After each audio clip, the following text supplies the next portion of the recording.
Boa tarde. Dando prosseguimento às atividades da Semana Pedagógica, na tarde de hoje, nós vamos iniciar com a palestra do nosso colega Joanivan Lisboa, com o tema Uso de roteiro pedagógico gamificado para planejamento e realização de ações educacionais. Eu agradeço muito, Joanivan, por ter aceito o nosso convite de participar da nossa Semana Pedagógica.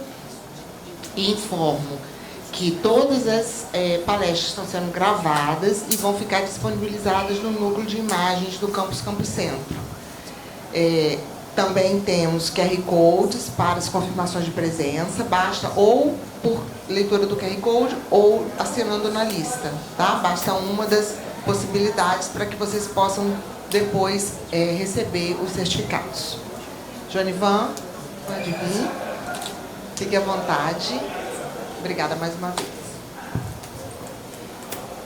Boa tarde para todos e todas. Obrigado, Fabiola, pela oportunidade. Na verdade, é sempre um prazer estar aqui com colegas, né?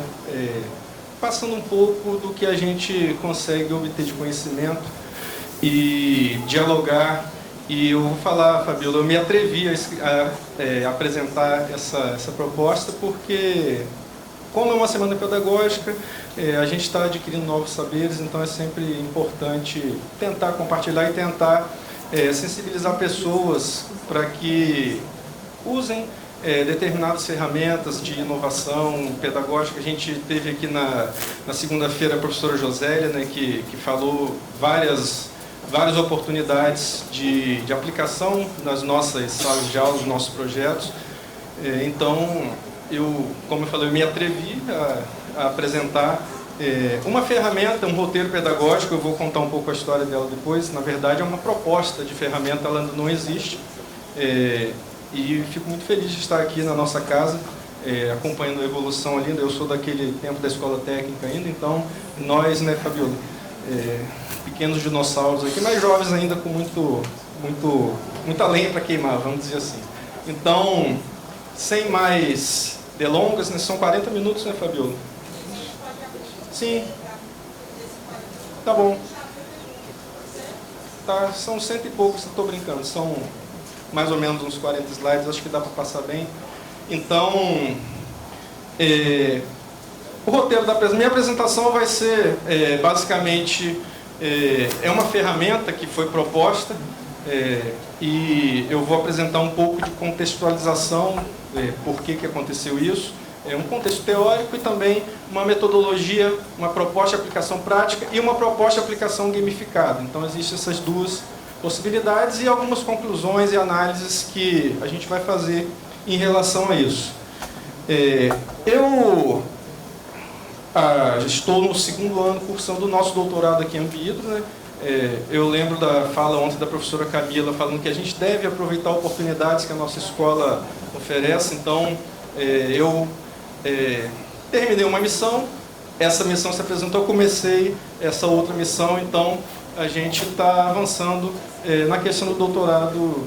O nosso foco aqui do doutorado é gestão de recursos hídricos, então tem uma pegada ambiental, tem uma pegada de tecnologias. Então, como a minha área é mais tecnologia, né, eu sou da área de informática, alguns colegas, acho que todo mundo deve me conhecer, né, mas os que não me conhecem, eu sou um professor da área de informática, atuo aqui nos cursos técnicos superiores da área de informática, então tem essa pegada tecnológica também. Então, vou de encontro à fala da professora Camila. Colegas, aproveitem as oportunidades que a gente tem aqui na nossa instituição.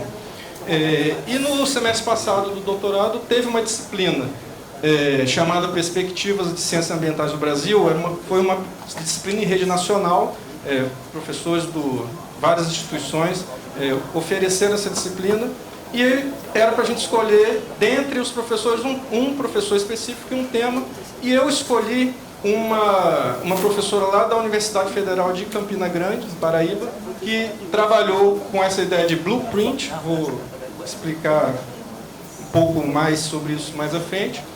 E eu tive a ideia de fazer um roteiro pedagógico, propor como trabalho dessa disciplina, isso foi um trabalho da disciplina, na verdade, um roteiro pedagógico para sensibilizar nossos estudantes de ensino fundamental, ensino médio, nas questões relativas aos ODS, certo? Os Objetivos de Desenvolvimento Sustentável da ONU. Então, como trabalho dessa disciplina, eu propus essa ferramenta. Não foi aplicada ainda, mas ela rendeu um artigo que foi aceito para apresentação agora em junho no Encontro Nacional de Sustentabilidade. Então, a gente vai apresentar esse artigo lá. E no final, no slide final, eu deixo um desafio para os colegas que quiserem aderir a aplicar a ferramenta nas suas salas de aula. Já conversei, por exemplo, com professores da área de biologia, a professora Fernanda, a professora Rafaela, que atuam no ensino médio, no segundo e terceiro ano. Elas vão me ajudar a fazer essa aplicação. Vão me ajudar a fazer essa aplicação. Acho que a Rafaela até tem a turma de informática que ela trabalha, então vão ser meus ex-alunos que vão possivelmente aplicar essa ferramenta. Então, só para contextualizar um pouco, o nome da ferramenta que foi colocado, Blueprint, Canvas, ODS. Então, vou explicar o porquê desse nome, vai ficar claro para entendimento. E buscando uma articulação entre conhecimento, ação e cidadania. A nossa questão ambiental envolve muito essas questões. Então, a ideia é que a gente consiga sensibilizar nossos estudantes para que eles atuem como protagonistas nessas ações. Então, é um pouco de contexto disso daí. Os estímulos que a gente teve para propor essa ferramenta. A ideia de que a escola ela é convidada a lidar com esses desafios complexos, né, em relação às dimensões ambiental, social, econômica e institucional. São desafios transversais a essas dimensões. Nós temos a Agenda 2030 da ONU, onde foram propostos, né, os ODS, né, e aí tem a possibilidade de uso de metodologias ativas para que o nosso estudante seja protagonista e realmente tome as rédeas dessas ações envolvendo essas dimensões. E, de quebra, a gente consegue desenvolver algumas competências previstas na nova BNCC em relação, por exemplo, a criatividade, proatividade, enfim, vão surgir nos nossos slides ali mais adiante essas competências, certo? E, como eu falei, foi um trabalho de disciplina, a gente teve, sei lá, 2 meses para fazer isso. Um estudo rápido, foi detectado que existe uma lacuna de ferramentas estruturadas para esse tipo de coisa. Então, eu escrevi a ferramenta lá em forma de roteiro pedagógico, propus lá na disciplina, a professora me deu um 9, deve ter ficado bom, não foi 10, mas enfim, sempre tem que evoluir, né? Mas, e aí, como eu falei, eu estou me atrevendo a apresentar aqui para vocês para ver o que a gente consegue fazer de aplicação na nossa escola, já que a gente está aqui mesmo. Então, é uma ideia que eu vi que poderia ser interessante. Então, esses foram os estímulos, certo? Um pouco de contextualização teórica, certo? São 3 pilares que eu abordo nessa apresentação. A questão da gamificação, a questão do blueprint e a questão dos ODS. Então, falando um pouco de gamificação, acho que grande parte das pessoas já ouviu falar de gamificação, certo? A gamificação é você utilizar elementos que são típicos de jogos em contextos que não são jogos. Às vezes as pessoas confundem gamificação com uso de jogos. A gamificação, na verdade, não é usar um jogo, é usar elementos de jogos. E não existe a necessidade de você criar um jogo formal, certo? Você não precisa ter um jogo, você vai usar elementos de jogos, você pode aplicar de forma pontual, de forma transversal, certo? Então a ideia da gamificação é isso. E a essência disso é você ampliar o engajamento, ampliar a motivação, foco, ou seja, tudo aquilo que a gente consegue em um jogo, a gente pode aplicar como elementos para que os nossos jovens, principalmente, né, os alunos jovens, estudantes mais jovens, tenham esse tipo de ganho. Então, a gamificação é isso, você usar elementos de jogos. É diferente, por exemplo, de aprendizagem baseada em jogos, que aí sim você usa o jogo educacional. Certo? A gamificação, não necessariamente você precisa ter um jogo, você usa somente os elementos. Vou listar mais para frente alguns elementos que normalmente aparecem, para ficar claro. Gente, e o objetivo dessa apresentação é despertar ideias, certo? Como eu falei no final, quem tiver alguma ideia, quem tiver alguma possibilidade de colaboração, vai ser legal, certo? Então, despertar ideias em relação a isso. Depois eu vou colocar ali que esse roteiro pedagógico ele foi focado nos ODS, pela característica da disciplina que foi apresentada lá no curso de doutorado, mas, no final, eu deixo uma abertura também para que colegas de outras áreas que não sejam relacionadas à área ambiental também tenham a ideia de aplicar esse roteiro de forma adaptada, enfim. Alguns conceitos que são associados à gamificação normalmente são mecânicas de jogo, que são você determinar regras, determinações básicas, você determina o que você vai conquistar com aquilo, certo? As dinâmicas que você tem, interação entre os participantes. Você tem a questão do feedback, né? O jogo ele tem um retorno rápido, então se você faz alguma coisa que tem algum retorno rápido, você está usando uma gamificação. Eu até estava conversando segunda-feira com a professora Mônica Mesquita, né, que ela fala de jogos teatrais, enfim. Eu lembrei, o professor de Educação Física dava ponto para a gente para desfilar no 7 de setembro, não sei se vocês pegaram essa época. Eu peguei essa época lá no ensino fundamental. É gamificação isso? Teoricamente, sim, você está dando um bônus para a pessoa fazer alguma coisa, aumentar o engajamento. Só que não tinha esse nome naquela época e a gente pode perceber que isso é uma coisa muito simples. A gamificação em si vai muito além disso, de você dar um biscoitinho lá para a pessoa fazer uma atividade. Quem vê o Scooby-Doo lembra dos biscoitos Scooby, não lembra? Que ele fazia alguma coisa que ganhava biscoito Scooby. Eu me denuncio de minha idade falando dessas coisas, mas enfim. A ideia de você usar essas mecânicas de jogos é você ter essa motivação intrínseca, certo? Aumentar isso tudo. E aí você pode transformar os seus projetos em jornadas estruturadas por elementos de jogos. Você tem missões, você tem metas, você tem desafios, tudo aquilo que a gente pode ter em um jogo. Tudo bem, gente? Quem quiser, não sei qual vai ser a dinâmica, mas depois eu abro para perguntas, então vou tocar adiante. E isso favorece a participação dos estudantes, a autonomia, enfim, esses aspectos. O segundo ponto que eu queria tocar é a questão do blueprint, que basicamente, resumo muito rápido, o blueprint é um plano de ação. É um conceito ligado às engenharias, à arquitetura, a disciplinas que têm projetos, né? Você vai fazer um plano de ação para executar um projeto até o final dele. Então, e esse termo ele foi meio que capturado nos contextos de gestão e inovação para essa questão de planejamento de ações. Então, o blueprint basicamente significa isso. Para esse trabalho, por exemplo, o blueprint ele foi concebido como um quadro dividido em vários blocos, em que você vai preencher os blocos com determinados elementos, que vão ser detalhados mais para frente, mas a ideia é essa, é um quadro, um canvas, né? O pessoal da área de artes tem mais familiaridade com esse termo, né? Mas é um quadro, um canvas, em que você vai ter alguns blocos que vão sendo preenchidos de forma gradual, à medida que o seu planejamento e a execução vão avançando.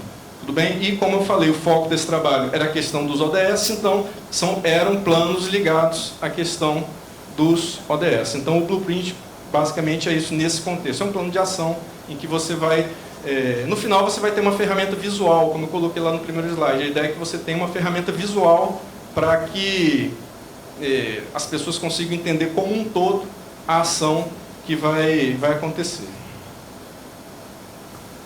Os ODS, né, que eu acho que também é de conhecimento geral, aí, que são esses objetivos, a ONU propôs, foi numa conferência lá no Japão, ela propôs esses objetivos para 2030, por isso que é a Agenda 2030. A gente já está chegando, né? Faltam 4 anos para essa agenda e tem muita coisa que ainda não está cumprida ou algumas nem iniciadas. Então são 17 objetivos com metas para, em linhas gerais, né, erradicação da pobreza, proteção do planeta, promover uma sociedade mais justa, mais inclusiva, mais sustentável. Então são esses objetivos, parece que já tem mais 3, né? Esse quadrinho dos 17 já foi expandido para 20, porque tem um, eu não lembro de cabeça, porque eu não estudei a fundo ainda, mas tem a ver com povos originários, questões étnico-raciais, então, e questões de gênero específico. Então, esses 3 foram adicionados, hoje são 20, na verdade. Mas esses aí são os 17 originais que foram propostos para a chamada Agenda 2030 da ONU. Então, a ideia é que isso possa ser trabalhado de forma mais adequada nos nossos contextos de educação básica. Uma coisa que essa ferramenta proposta incorpora é uma terminologia específica de projetos que vai ajudar que os estudantes já tenham um certo letramento científico, uma alfabetização científica de tratamento de dados. Hoje a gente sabe que tudo é dado, né? A gente tem dados, a gente estava conversando aqui, né, Fabiola, antes, nossos dados estão rolando por aí, né? A gente recebe ligação de golpe todo dia, porque alguém sabe nosso telefone, nosso CPF, enfim. Hoje, a ciência de dados é uma disciplina que é muito trabalhada nas áreas computacionais e nas áreas que não são tão computacionais, que usam o computador como ferramenta. Mas, se a gente começar a fazer essa alfabetização científica com os nossos jovens desde muito cedo, isso é legal, porque eles vão estar melhor capacitados e melhor inseridos nesse mundo que é hoje movido a dados. Hoje já há algum tempo, né?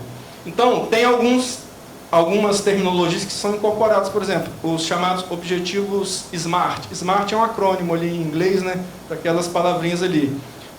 Você tem que definir um objetivo, né, que seja aquelas 5 coisas ali, né, específico, mensurável, atingível, relevante e temporal. Então, isso é uma terminologia de projetos que, se a criança começar a ter contato com isso desde cedo, isso vai sendo incorporado no vocabulário. Só para... Às vezes eu posso estar passando muito rápido aqui, como o Fabiola falou. Eu vou disponibilizar os slides para quem quiser, junto com a apresentação. E tem um artigo que tem um anexo, que tem exemplo concreto de aplicação da ferramenta. Então, quem quiser depois pode entrar em contato, que a gente vai conversando sobre isso. Então, eu vou passar rápido aqui para também não tomar muito tempo das pessoas. Outros conceitos, os chamados KPI, né, indicadores chave de desempenho, também é um termo de gestão de projetos, né? E são as métricas que você vai poder quantificar em relação a quanto uma tarefa está cumprida, enfim. Desculpa. Tem o chamado produto mínimo viável, o MVP. Não é o do NBA, não. Quem acompanha basquete aí, o Most Valuable Player também é um MVP, mas o nosso MVP aqui é um produto mínimo viável. É um protótipo que se usa para testar funcionalidades. Também é uma terminologia muito usada na questão de gestão de projetos. A questão de parceria... Obrigado.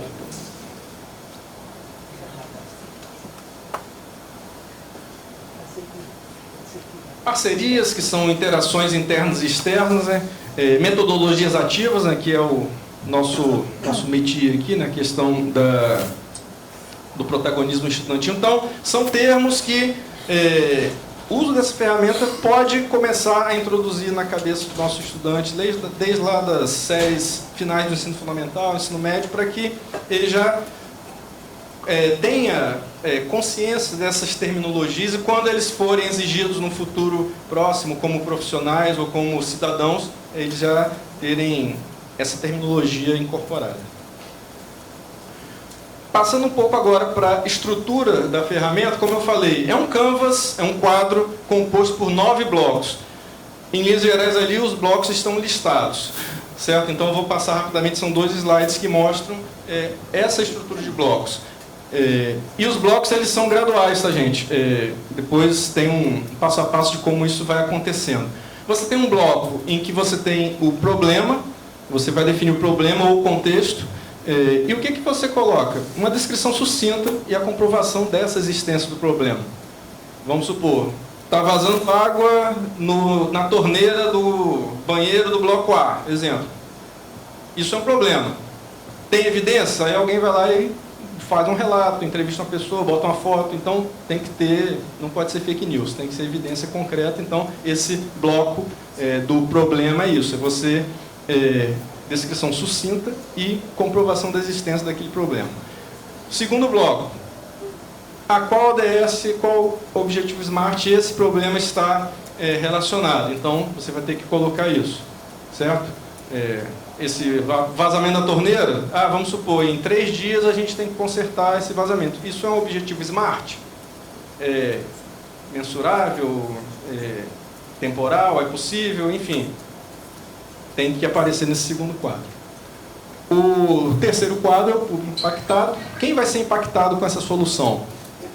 Bom, a escola vai ser impactada porque vai melhorar o consumo de água. Então, é um exemplo de impacto. Você vai listar que indivíduos, que grupos vão ser afetados por essa solução que você vai colocar. Lembrando que o quadro é para uma solução de problema, certo? É um plano para solucionar problemas. O blueprint é isso. É um plano de ação para solucionar problemas. Eu estou falando em linhas gerais porque isso pode ser aplicado em qualquer área, certo? Meu foco aqui desse trabalho foi a questão dos ODS, mas já abrindo a cabeça das pessoas que são de outras áreas para tentar ver como isso pode casar na sua área de atuação. Você tem um quarto quadro 4 ali, soluções-chave. Que soluções você vai dar para isso, para aquele problema? O vazamento da torneira. Aí os mais entendidos, não, tem que trocar a carrapeta, não sei das quantas. Pode ser? Pode. Coloca lá a ação de solução e possivelmente um protótipo viável. Claro, estou falando de uma ação aqui de torneira, mas vamos supor que você vai fazer uma coisa mais elaborada. Você pode ter um protótipo? Coloque também nesse quadro. Benefícios e impactos esperados, é uma lista. Que benefícios você vai ter? Recursos e materiais necessários, também uma lista. O nome já é autoexplicativo. Que parcerias você pode ou deve ter para que esse problema seja resolvido? Por exemplo, um aluno detecta que está vazando torneira. Eu não posso ir lá consertar, vou ter que ter parceria com o setor de manutenção da escola. Então, coloque lá as parcerias que devem acontecer. Os indicadores e metas, né? Você vai fazer uma lista de indicadores e metas. O que você vai ter? Quantos metros cúbicos de água eu vou economizar se eu consertar esse vazamento da torneira? Coisas desse tipo. Certo? O vazamento da torneira talvez não seja um exemplo muito bom, mas é um problema muito pequeno em relação a outras coisas. Mas a ideia é que você tenha um problema e vá determinando essas situações para o problema. O plano de ação em si, que é o último bloco, que pode aparecer, por exemplo, numa forma de tabela, como uma matriz de responsabilidades. Você tem lá quais são as tarefas, quem são os responsáveis, o prazo para fazer, opcionalmente um custo, se tiver o caso, e algumas observações. Então,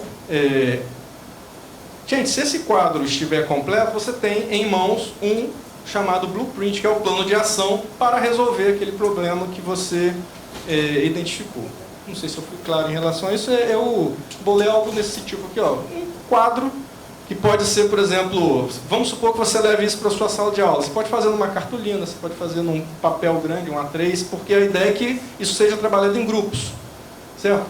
As pessoas mais digitais, vamos fazer um Trello para isso daqui, um gestor de projetos lá, dá para fazer também, eu até fiz um no Trello.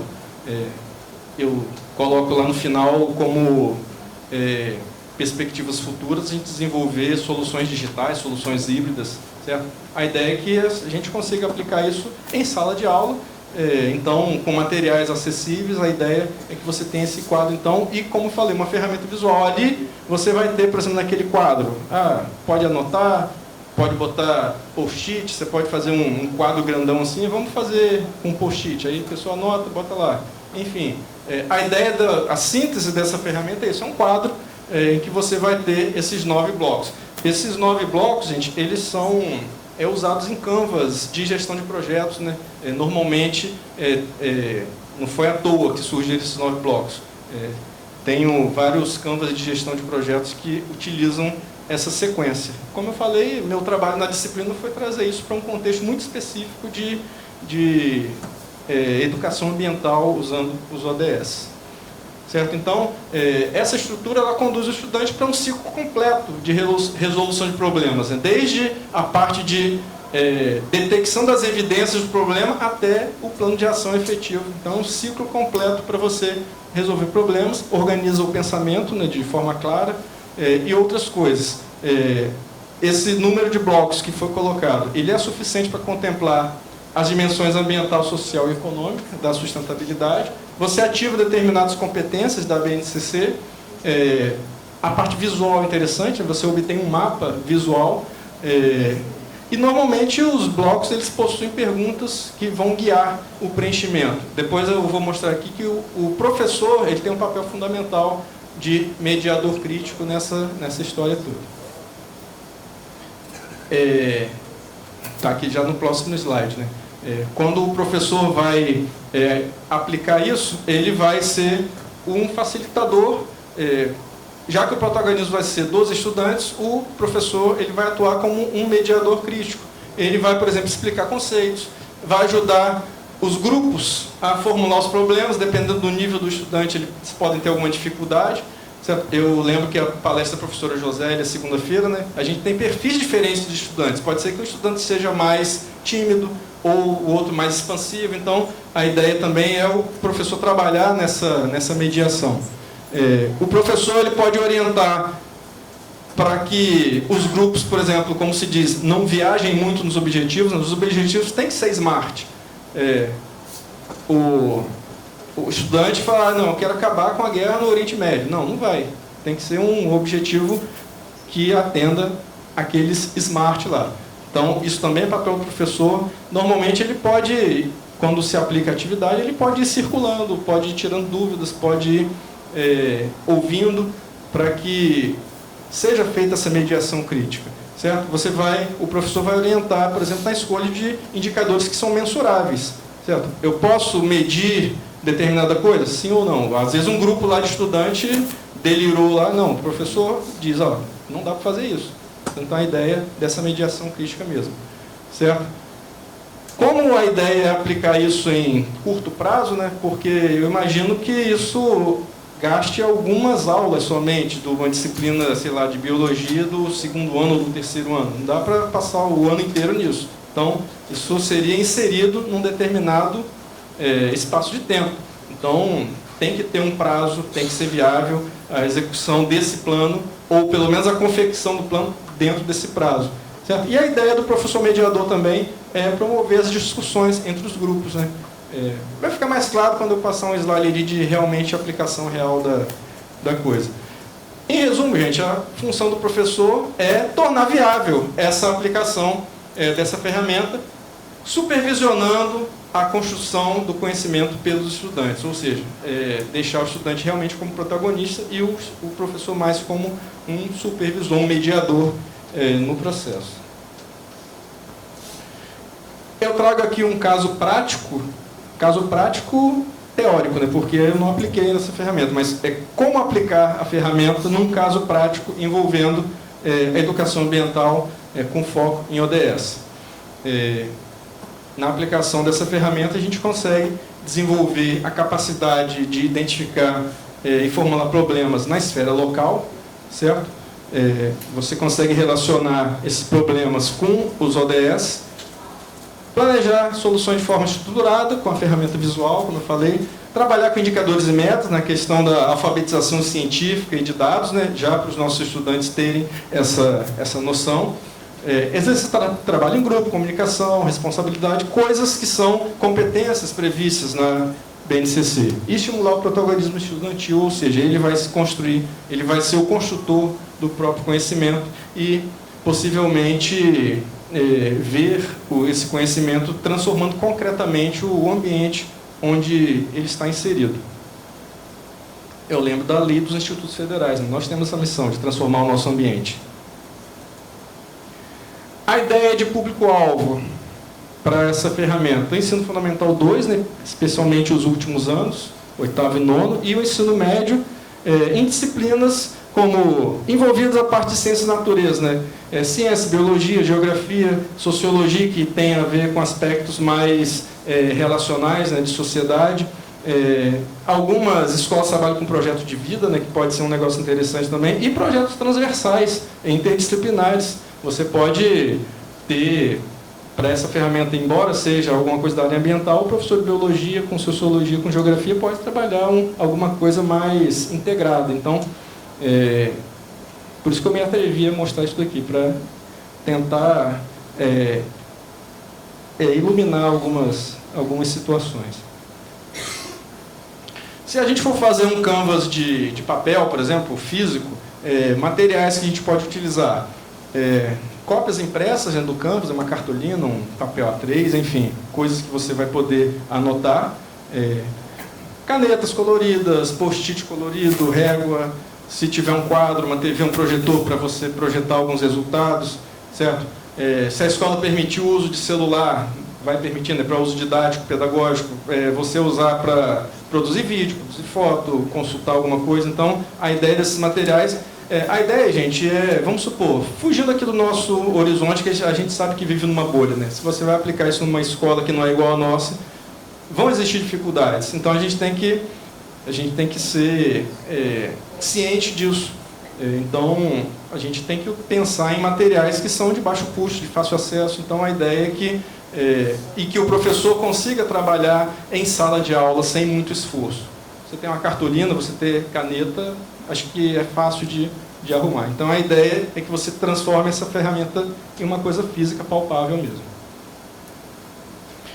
E aí tem uma sugestão de aplicação em 3 etapas. Certo? Eu vou pontuar aqui essas etapas no slide, né? A primeira etapa, eu botei aqui uma estimativa de tempo, mas isso é adaptável, tá, gente? Claro, cada um sabe do seu tempo que tem, mas a ideia é que isso seja também planejado nesse tempo. Vamos supor, essa primeira etapa de sensibilização, sei lá, uma aula de 30 a 50 minutos, uma exposição em que o professor pode apresentar os ODS e relacionar até com exemplos locais. Na escola onde ele está, aqui tem, eu coloquei até alguns exemplos ali, lixo da escola, relacionado ao ODS 12, falta de arborização, relacionado ao ODS 11 e 13, então, enfim, é uma sensibilização sobre os ODS, né? Já na educação básica, lá no ensino fundamental, para que as crianças, os estudantes consigam ter essa visão de que essas coisas estão acontecendo e que eles vão ser protagonistas para resolver esses problemas. Certo? Então, o professor, nessa sensibilização, pode promover uma discussão guiada. Perguntas como aquelas ali, né? Que problemas ambientais, sociais vocês percebem? Certo? Na escola, no bairro, o que incomoda vocês? Coisas para realmente instigar a participação dos estudantes a eles perceberem o seu mundo e perceber que o mundo dele tem problemas que eles podem ser protagonistas para solucionar. E aí você levanta já no primeiro quadro lá do problema, você já começa a levantar esses problemas e colocar lá no primeiro bloco lá do Canvas.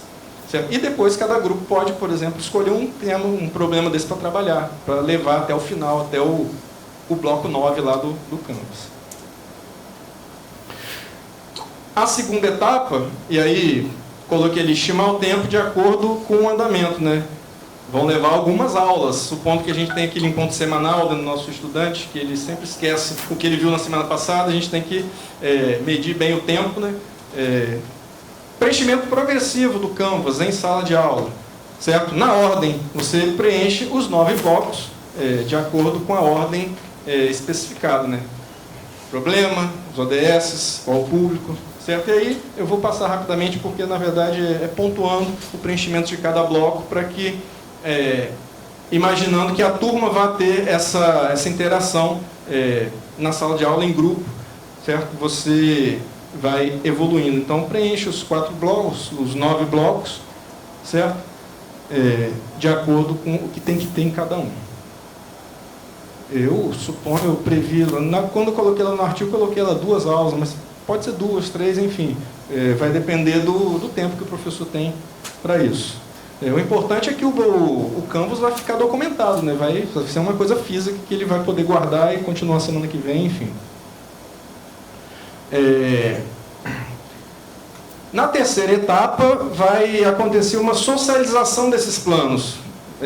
O professor pode promover apresentação, cada grupo apresentar o seu blueprint, né, seus 9 blocos preenchidos, seu quadro preenchido, em formato de exposição rápida, né, a gente usa esse termo pitch, que é uma exposição rápida de 3 a 5 minutos, para também não tomar muito tempo. Isso vai treinar até a questão de o aluno, o grupo, né, poder se expressar de uma forma rápida, objetiva, mas com conteúdo. Então, a ideia também é isso. Socializar. O professor coloca um grupo lá, cada grupo para apresentar o que foi feito, certo? Enfatizando os elementos dos quadros, né? Os problemas, os ODS, tudo que tem a ver com a disciplina em si. As soluções, os indicadores e as parcerias previstas, certo? E aí, nessa etapa, turma, vendo os projetos dos outros, podem fazer perguntas e até ter ideias. Pô, fulano pensou nisso, eu poderia pensar no meu também. Enfim, essa questão da socialização também para troca de experiências entre os grupos que elaboraram os quadros, certo? E o professor pode até usar, vou mostrar na parte gamificada, né, uma rubrica de avaliação para esses pitches, né, para essas apresentações, certo? Pode dar ponto, pode dar nota para isso, já fazer parte da avaliação esses quadros que foram gerados, né, com alguns critérios que tem que ser claros, né? Por exemplo, a clareza do problema, será que o grupo conseguiu realmente definir o problema? Será que está alinhado bem ao ODS? Será que os objetivos SMART são coerentes? Enfim, pontos que podem ser colocados como avaliação. E, se possível, a seleção de um ou mais planos para serem realmente executados, né, num período definido, sei lá, 30 dias, certo? Ou seja, colocar o negócio para funcionar realmente. O plano ficou tão bom, tão bem estruturado, pô, vamos fazer isso aqui. O próprio professor pode ter essa sensibilidade, dependendo, por exemplo, do nível de parcerias exigidas. Ah, não, eu tenho que ter a assinatura do Papa para fazer. Aí é difícil. Mas uma coisa que é mais plausível, talvez possa ser executado. E isso vai aumentar até o engajamento, né? O estudante vai ficar satisfeito. Poxa, o meu plano que eu fiz aqui na aula de biologia, eu vou conseguir executar no meu bairro. Certo? Então, a ideia é essa de essas 3 etapas, tá, gente, de aplicação do plano. E, além disso, né, uma etapa extra que pode acontecer, em vez de você selecionar um plano para ser executado completamente, você pode selecionar um plano para transformar em protótipo funcional. Aquele protótipo que não é o produto completo, mas sim uma versão simplificada, em que você pode avaliar determinadas situações para saber se realmente no plano real, no plano definitivo, isso vai dar certo, isso tem que mudar. Então, é a questão de ajustes, a questão de como as pessoas vão reagir nesse primeiro momento. Por exemplo, a turma pode resolver fazer uma campanha de conscientização sobre coleta de lixo. Como a sociedade vai reagir em relação a isso? Vamos fazer um protótipo, vamos fazer alguns cartazes, alguma distribuiçãozinha, enfim. O protótipo, essa prototipação é interessante para você avaliar resultados de uma forma que ainda não é o definitivo, mas que você pode promover alguns ajustes. Certo? Então, esse passo a passo é a tal metodologia de aplicação dessa ferramenta. E aí, como eu falei, o papel do professor, né, nessa etapa de prototipação é realmente verificar se é um protótipo válido, se está de acordo, se ele vai ser funcional, enfim. Tem várias coisas que o professor vai ter que fazer nessa etapa, e isso vai assegurar que esse protótipo vai produzir evidências que possam ser levadas para o projeto em definitivo, e também vai estimular a aprendizagem ativa, a experimentação e essa cultura de inovação no contexto escolar. Então, essa é a metodologia. E aí eu trago, na próxima parte da apresentação, a aplicação gamificada, que estava lá no título da palestra. Certo? Tudo isso que eu falei até agora não é gamificado, é simplesmente o roteiro pedagógico como previsto, certo? Como proposto. Proponho também uma aplicação gamificada desse roteiro pedagógico, que existem várias situações em que você vai utilizar elementos de jogos para o roteiro funcionar. E aí eu vou listar aqui alguns elementos, né? Por exemplo, o primeiro elemento que eu estou listando ali é utilizar missões. Em vez de você ter as etapas, você tem as missões. O fulano vai cumprir uma missão, elemento de jogo, certo? O que é isso? Você tem que ter um objetivo claro, você tem que ter um critério de sucesso. Todo jogo é assim, né, gente? Todo mundo joga aqui, diversos jogos. Todo jogo tem um objetivo, ninguém joga sem objetivo. Todo jogo tem um critério para você ter sucesso. Como é que você ganha no banco imobiliário? Ninguém sabe. Ninguém ganha no banco imobiliário, porque o banco imobiliário não termina, né? Normalmente é assim, as pessoas desistem antes. O OR é a mesma coisa, né? Mas o OR termina. Já terminei um OR, levando umas 10 horas, mas terminou. Tem que ter um critério, todo jogo tem que ter o seu critério de sucesso, todo jogo, teoricamente, tem que ter um tempo definido. Certo? Então, isso é a missão que você vai trazer para o seu aluno, em vez de ser uma etapa do roteiro, você vai fazer isso como missão. Olha lá, ó. Vamos colocar o bloco 1 em formato de missão. Então você vai, objetivo, regulamento, qual a recompensa que você vai ter. Certo? Isso pode trabalhar fatores como a motivação intrínseca, você pode ter a clareza de propósito, você pode trabalhar a progressão por etapas no nosso aluno. Certo? Então, é um elemento do jogo. Outro elemento de jogo que pode acontecer, os chamados NPC, Non-Playable Characters, ou personagens não jogadores. Certo? São aqueles personagens que estão no jogo, mas eles não são jogáveis. Né? Ali você pode servir como consultor, por exemplo. Você pode... Exemplo ali, o professor, um convidado externo, pode servir como consultor em determinadas situações. Ele não faz parte do jogo, sim, da gamificação, da aplicação do roteiro, mas ele pode ser um consultor, sei lá, uma ajuda. Aí coloquei nomes fantasias ali para os personagens, né? Engenheiro da água, ele ajuda no ODS 6, por exemplo. Você tem lá o gestora de resíduos, certo? Enfim, esses personagens que eles tem que ter uso restrito, né? Você não pode deixar o personagem a todo momento. Aí você pode criar uma mecânica, por exemplo, de limitação. As pessoas vão ter que saber como trabalhar com isso. Certo? Você vai trabalhar a estratégia, o protagonismo do estudante, ele vai decidir quando ele vai pedir. Quem vê aí o show do milhão, né? Aquela questão das ajudas, é a mesma coisa. Aqui dá um exemplo de personagem non-playable. Você quer a ajuda dos universitários. Os universitários não estão jogando, mas você vai pedir ajuda a eles para aquela situação.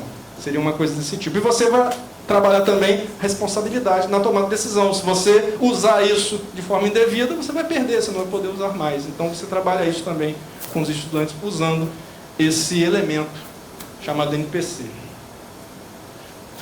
Você tem um elemento que é o tempo limitado, também é muito comum em jogos, né? Você considera que restrições de tempo aumentam o foco dos participantes. Se você tem um tempo limitado para fazer alguma coisa, você vai fazer com mais foco.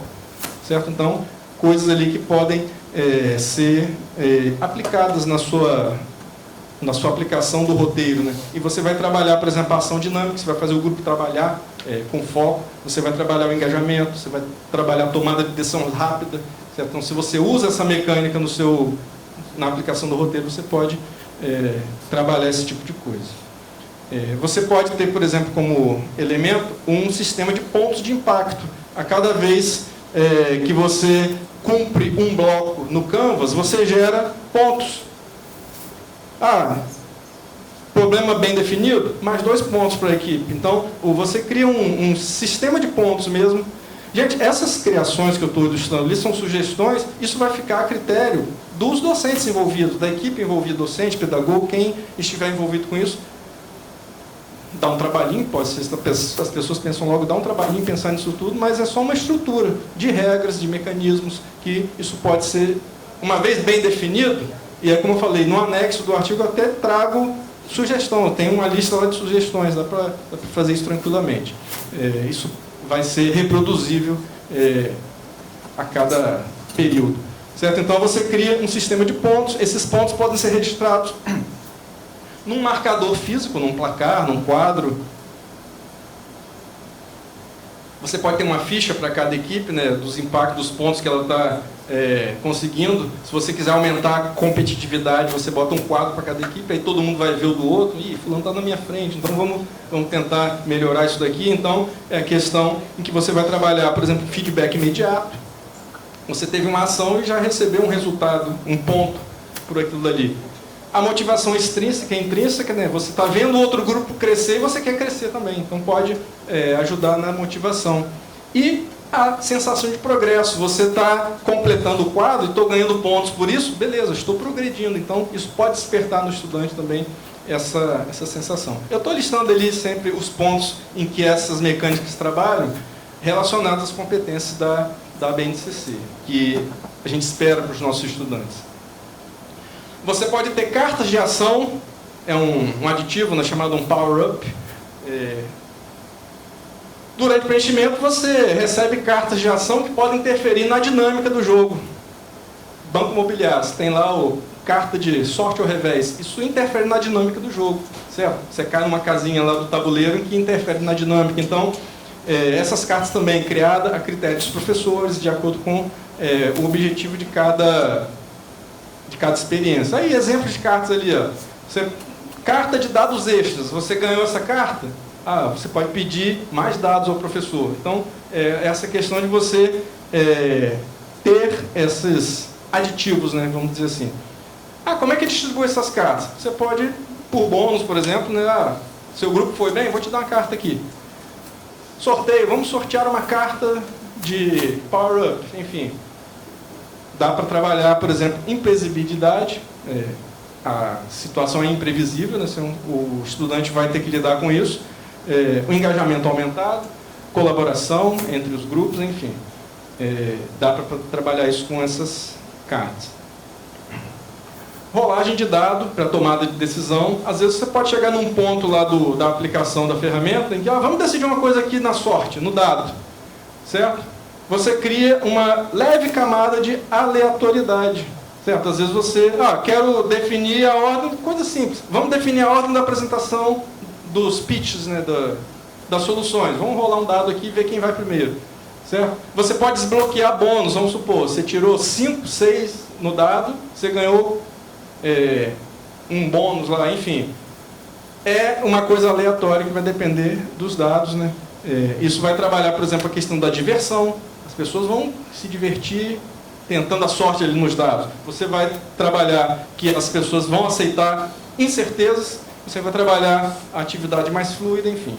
Também um elemento de jogo pode ser aplicado. Um sistema de níveis, né?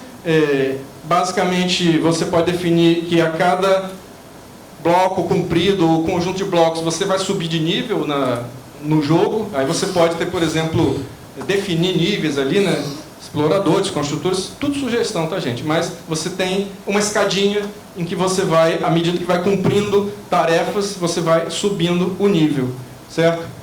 E cada nível alcançado aí é a combinação, né? Pode liberar algumas vantagens. Se você chegar no nível 2, você ganha tal coisa. Isso também pode ser trabalhado. Vejam, gente, só para esses elementos todos, é muito mais do que aquele ponto extra da educação física no 7 de setembro, certo? São elementos realmente mais concretos em relação a jogos em geral, certo? Lembrando que não é para criar um jogo para isso, você vai aplicar isso no próprio roteiro pedagógico, é uma aplicação gamificada, certo? Com essa questão dos níveis, você trabalha a noção de progressão, você trabalha o esforço contínuo, eu quero ter o esforço para subir de nível, trabalhar a autoestima, poxa, eu consegui atingir tal nível, enfim. Está acabando, tá, gente? Prometo. Você pode distribuir selos, as equipes podem conquistar selos, badges, né, distintivos, sobre missões cumpridas, né? Você tem lá, você atingiu uma meta, você ganha um selo. Ganhei o selo ODS do problema, porque eu consegui identificar bem que o problema está relacionado ao ODS. Então, a equipe ganha um selo lá, ganha um badge, um distintivo, e aí vai acumulando distintivos, né? Como questão de estímulo também. Você trabalha o reconhecimento, você trabalha a celebração do esforço, você trabalha o registro visual do progresso. Pô, eu estou ganhando um monte de selo, meu álbum está completo lá dos selos. Esses selos podem ser coisas que simbolizem o progresso, né? Sei lá, um adesivo, um carimbo, um QR Code, alguma coisa assim, que vai... as estrelinhas, né, eu tinha um professor que dava estrelinha pra gente no ensino fundamental. Tantas estrelinhas, você ganhava um ponto na nota no final do bimestre. Você pode ter dinâmica de cooperação entre grupos, né? Certo? Entre grupos, né? Parceria entre grupos, você troca de informações, enfim, isso pode estimular, por exemplo, a colaboração, a empatia, a comunicação. Você pode ter a própria avaliação gamificada.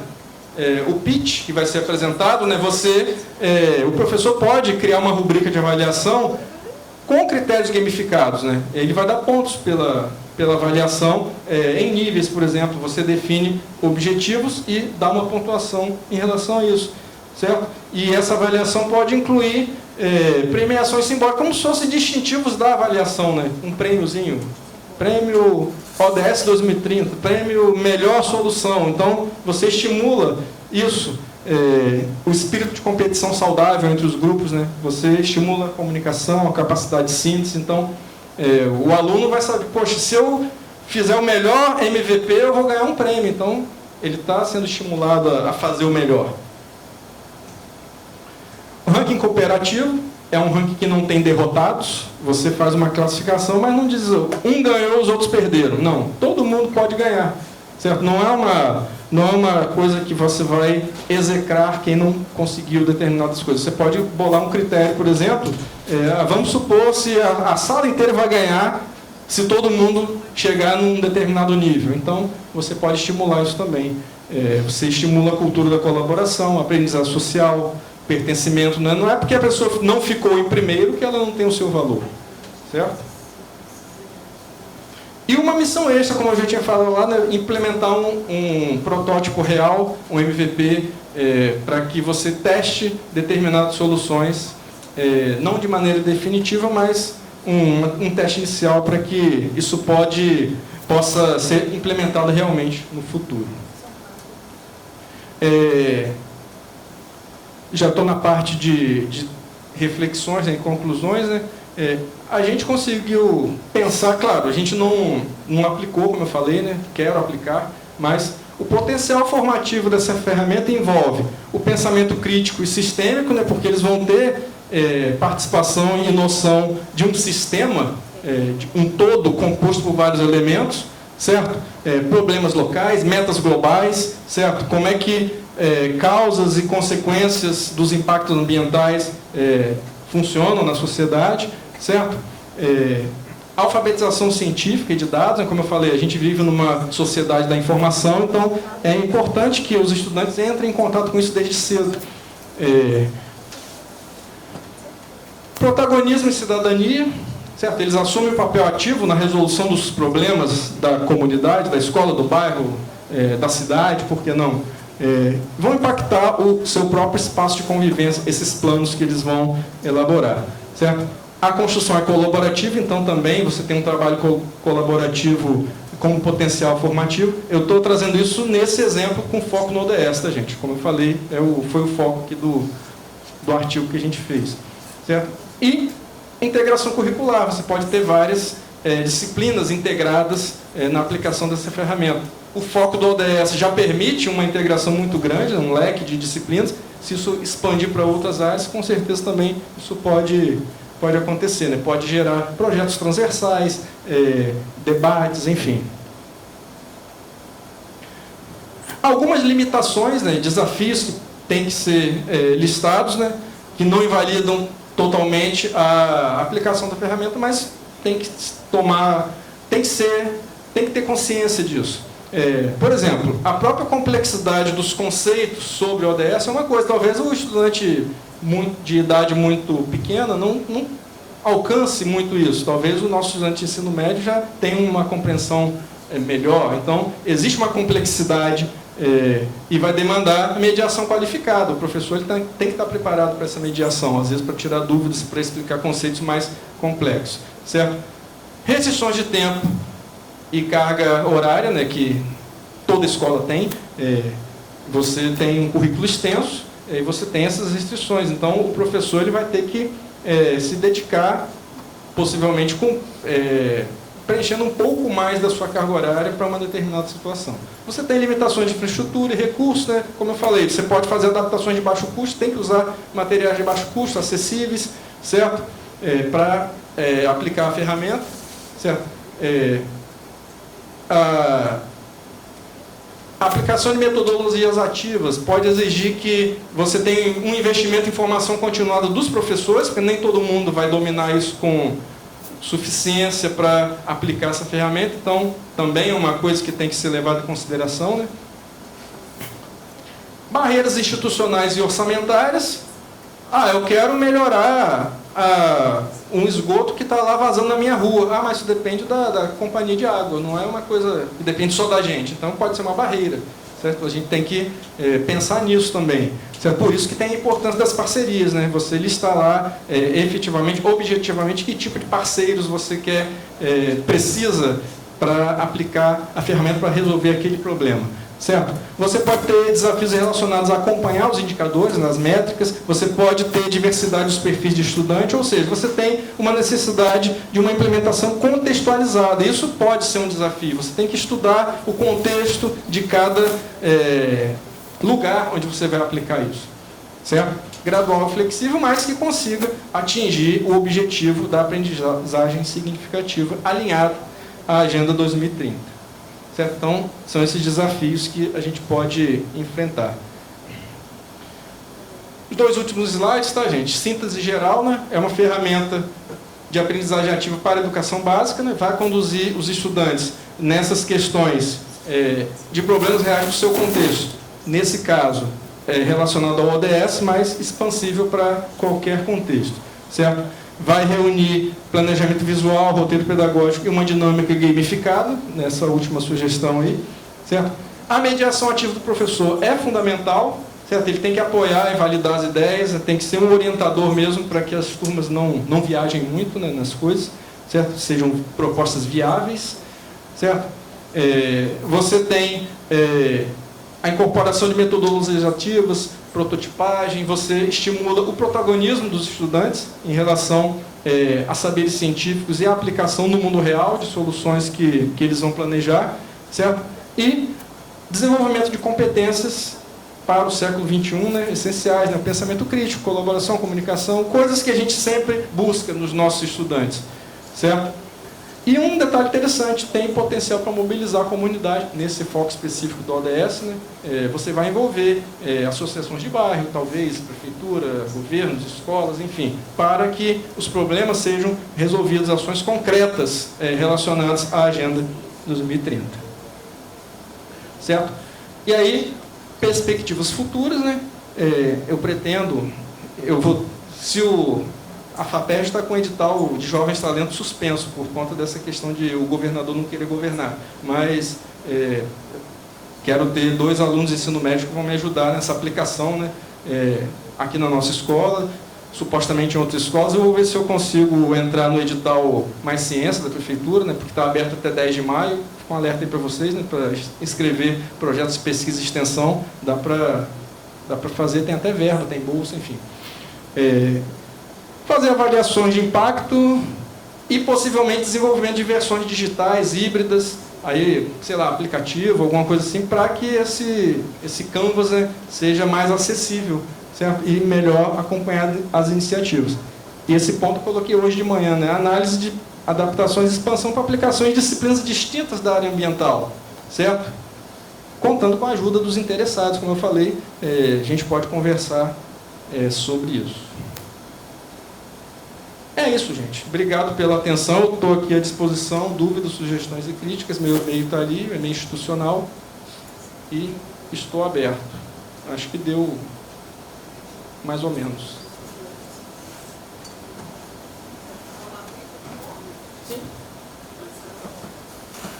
Obrigada, Jonivan. Vou abrir, se alguém quiser fazer algum questionamento, uma complementação. Se não for agora, pode ser por e-mail também. Fiquem à vontade. Então, se não há perguntas, nós agradecemos a Jonivan pela apresentação e encerramos essa atividade da tarde. À noite, hoje, às 18h30, nós temos as experiências exitosas, os 3 últimos trabalhos que foram selecionados nessa sessão. Obrigada, até daqui a pouco.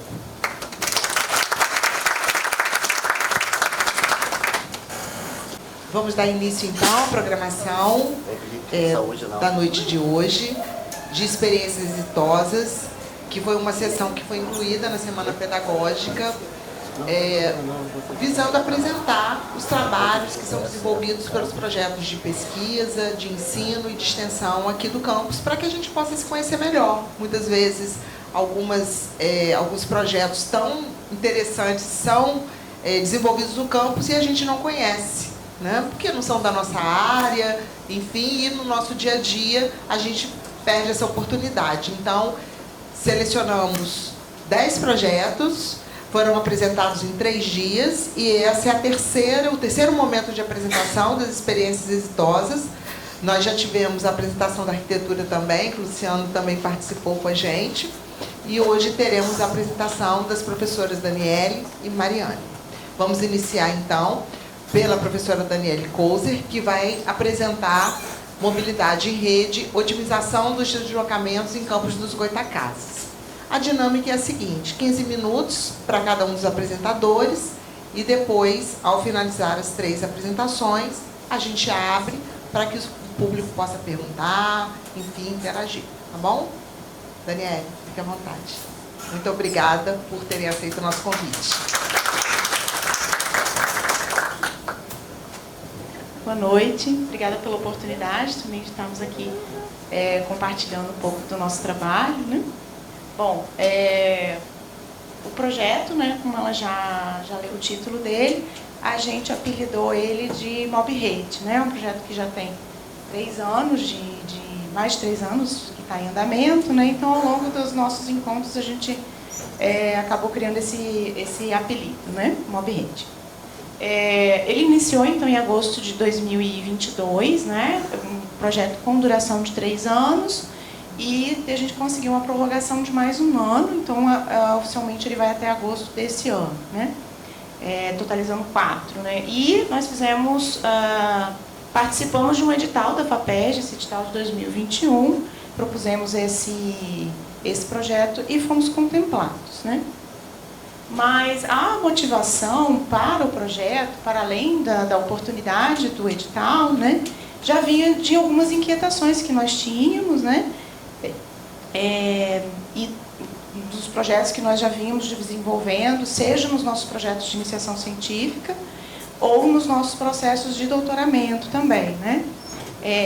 Então, a busca, que era frequentemente frustrada por dados e informações sobre a cidade, né, eu tinha passado pelo meu doutoramento, o professor Antônio também tinha acabado de passar, né, o Fagner estava entrando no doutorado, enfim, e a gente estava sempre se deparando com essa dificuldade de encontrar dados e informações sobre a cidade e a sua infraestrutura, né? Então, a gente tinha essa inquietação. Onde a gente encontra, né? E como que a gente junta tudo isso? Você pega de um lugar é de um jeito, em outro lugar é de outro jeito, como é que a gente relaciona tudo isso, né?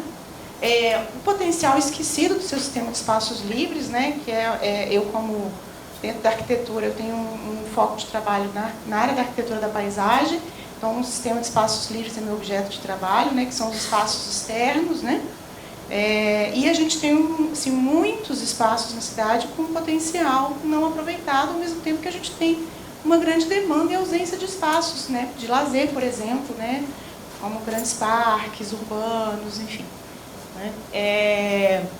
Também as diretrizes legais não efetivadas, a gente vê assim, muitos avanços na legislação da nossa cidade, na legislação urbana, não só da nossa cidade, mas enfim, no país, né? E especialmente com os projetos da professora Daniela, vinha essa inquietação da falta de efetivação, na verdade, né? Mais do que um questionamento sobre a legislação, mas da sua efetivação, né? Dificuldades enfrentadas pelos moradores da nossa cidade nos seus deslocamentos diários, né? Acho que um entendimento comum, assim, que o deslocamento na nossa cidade é muito complicado, é muito complexo, né? Transporte público tem as suas dificuldades, né? As nossas calçadas, as nossas ciclovias, enfim, todo mundo tem seus questionamentos a respeito disso, especialmente aqueles que moram nas áreas mais distantes da área mais central da cidade, né? E a gente tem como consequência dessas coisas todas, né, uma falha, então, no livre acesso ao que a cidade pode proporcionar. As pessoas têm dificuldade de acessar os serviços da cidade, efetivamente, né, porque moram longe, o transporte público não chega ou chega de maneira desqualificada, né, e há uma falha no compartilhamento de dados, né, porque a gente tem essa dificuldade de encontrar esses dados e essas informações. Então, veio disso. E aí o objetivo, então, era contribuir com o planejamento da mobilidade urbana da cidade, né? O edital da FAPESD focava na questão da mobilidade, nós tínhamos todos esses questionamentos, né? O Luciano, que está no projeto também, sempre trazendo esse questionamento dos dados, né? Como eles eram compartilhados, enfim. E eu já tinha projetos, para além do sistema de espaços livres, mas com um olhar focado no espaço da rua, na mobilidade ativa. Então, o edital da FAPESD, que tinha essa temática específica, né, uniu essas nossas motivações, né? E aí, então, o objetivo de contribuir, gerando diretrizes e indicadores de qualidade que pudessem contribuir com esses deslocamentos, né, no tempo, na qualidade deles, né. O objetivo de utilizar a tecnologia da informação e comunicação como uma ferramenta para otimizar os processos decisórios, né, ou seja, contribuir com o poder público nos seus atos decisórios, né, e democratizar a informação para todos, né. Desenvolver também procedimentos que fossem aplicados em outros recortes. Então, a gente não chegou a aplicar em outras cidades, a gente ainda aplica em Campos, né. A gente acabou constituindo um laboratório chamado MobRede, e a gente iniciou esse processo de mapeamento, que eu vou mostrar para vocês rapidamente, e vamos dar continuidade aos mapeamentos, né, enfim, continuamente. Mas as metodologias que foram desenvolvidas, as ferramentas, elas são compartilhadas, tanto, né, nas publicações que eu vou mostrar para vocês, e isso pode ser aplicável em outras cidades, né? A gente fala disso também nas nossas publicações, né? Bom, enfim, eu não tenho como trazer todas as nossas discussões, mas tudo que a gente tem feito nos dá bases, né, para a gente discutir a mobilidade urbana em si, né, que não envolve só o movimento de um lugar para o outro, mas incorpora todas as dinâmicas ligadas às condições sociais, históricas e políticas, né?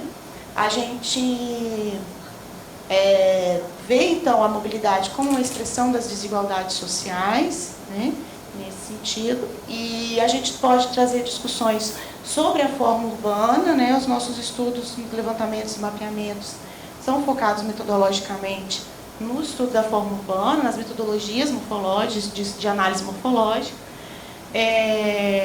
construção de processos metodológicos para geração de dados e informações, né? E também a questão da democratização dos dados pelas tecnologias da informação e comunicação, né? Então, trazendo a discussão sobre o direito à cidade, sobre o direito ao acesso à informação, acesso aos serviços da cidade, enfim. Né? Bom, a equipe, ela iniciou com 5 professores, né? Eu que assumi o papel da coordenação, né? Na época o professor Antônio Godoy participava também, né? A professora Daniela Bugado, Fagner das Neves e Luciano Falcão, né? Todos do laboratório, na verdade todos não, né? Mas nós 4 do laboratório APA, né?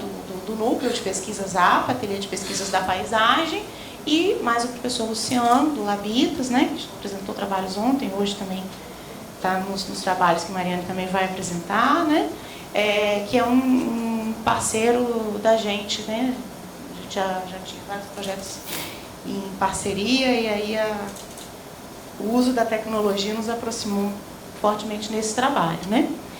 Já passaram pelo projeto nesses anos os diversos alunos, especialmente da graduação, mas também da pós-graduação, né? Atualmente, atuando de forma ativa, a gente tem esse conjunto de alunos, né? Alguns do mestrado e a maioria da graduação. Então, já foram cerca de 20 projetos de pesquisa, não 20 projetos totalmente diferentes, mas alguns deles vêm se renovando a cada ano, né?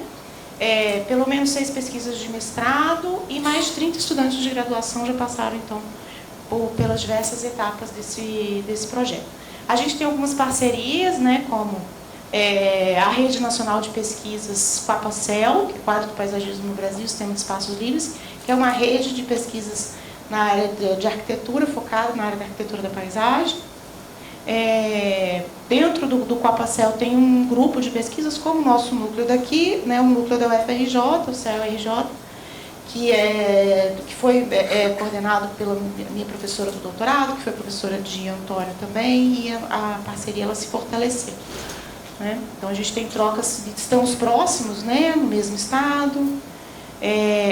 A parceria com o Labitas, né, entre o núcleo APA e o núcleo Labitas, né, que são os componentes do projeto estão nesses núcleos, né? O Observatório das Metrópoles também, mais diretamente com a participação da professora Daniela, mas sempre desenvolvendo eventos, projetos, né, produções junto com a gente, né? E nessas relações diretas com alguns professores da UF, daqui de Campos, né? Tivemos assim, muitas oportunidades também de trocas de dados e informações, de realização de eventos em conjunto com o IMTT e com a Secretaria Municipal de Planejamento Urbano, especialmente a subsecretaria ligada à área de mobilidade, né? Bom, e o que foi desenvolvido? Em resumo, não tem como a gente mostrar de forma objetiva todos os projetos, né? Porque dentro dele a gente tem várias vertentes, né?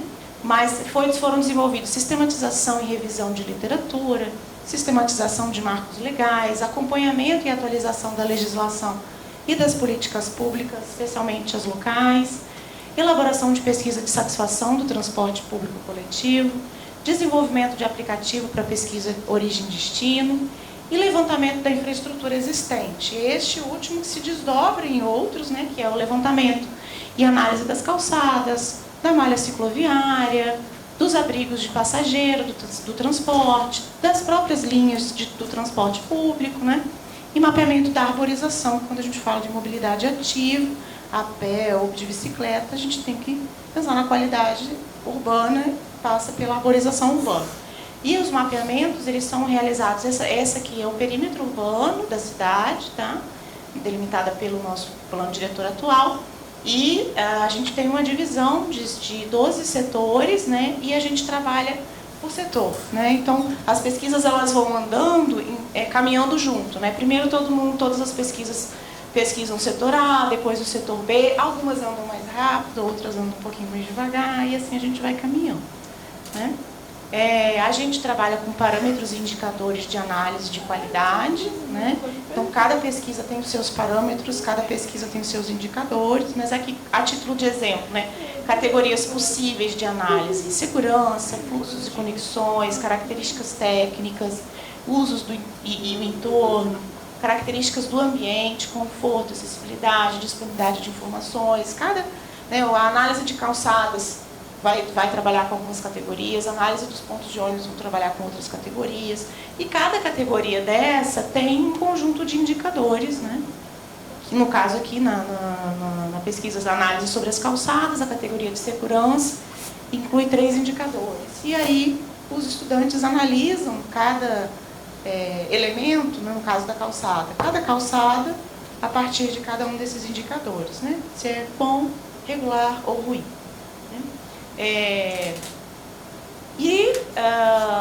O que foi desenvolvido assim também de uma forma mais resumida, a gente pode dizer, foram procedimentos metodológicos para cada tipo de levantamento. A gente tem um procedimento desenvolvido, né? Foram gerados dados e informações, e de forma mais palpável, vamos dizer assim, foi a construção do site e do painel do MobRede, né? Já tem o link aqui para vocês salvarem, mas ele vai estar disponibilizado a partir de segunda-feira, dia 4, que é o lançamento oficial. Vocês vão ter um spoiler aqui agora.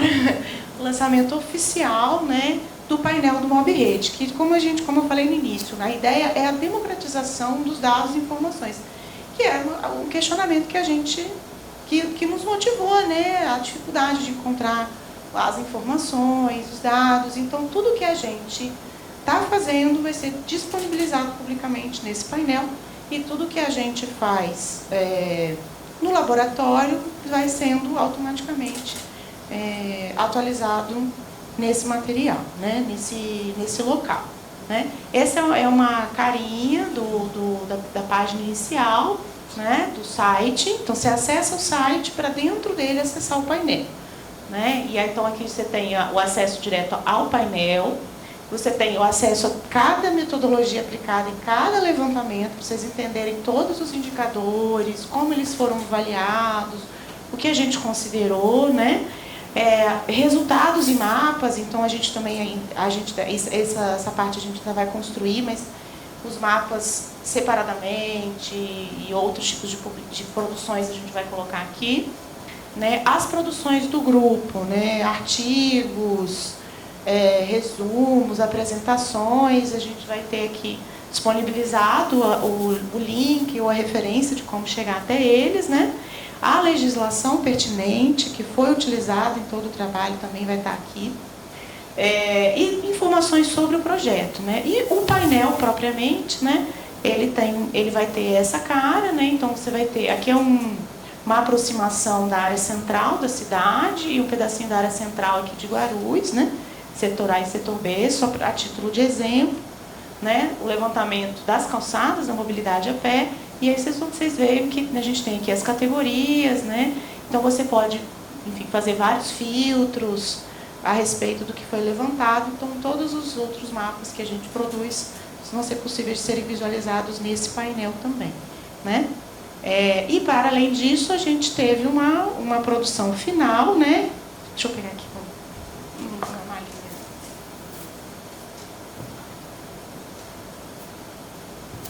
linha. Que nós produzimos aí, como eu falei com vocês, a gente teve o fomento da FAPERJ, então a gente teve a oportunidade de fazer, para além do e-book, a versão impressa, né? Também um spoiler, que vai ser lançado segunda-feira.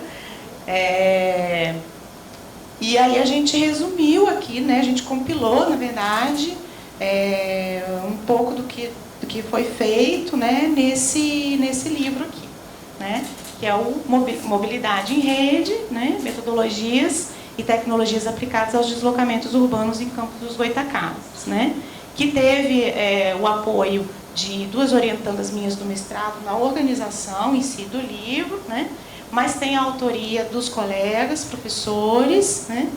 E tem a participação de, eu contei, mas eu esqueci, acho que 12 alunos da graduação, se eu não me engano, como autores dos diversos capítulos, né? O livro está dividido em 3 partes, né? A primeira parte está ligada a essa questão do direito à cidade, da legislação urbana, conduzido bastante pela professora Daniela, né?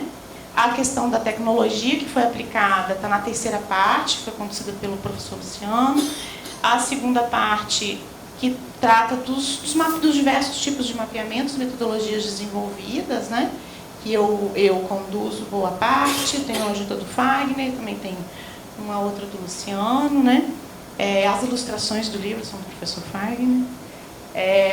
E já deixo aí o convite para vocês, na segunda-feira, dia 4, às 19 horas, no hall do 6º andar, no andar da arquitetura. A gente vai estar fazendo o lançamento oficial do livro, do painel, vai estar a partir de segunda, então, aberto para acesso ao público, e a distribuição do livro também impresso. De novo aqui o link do painel, o e-mail do MobRede e os nossos e-mails de contato dos 4 professores responsáveis. Obrigada.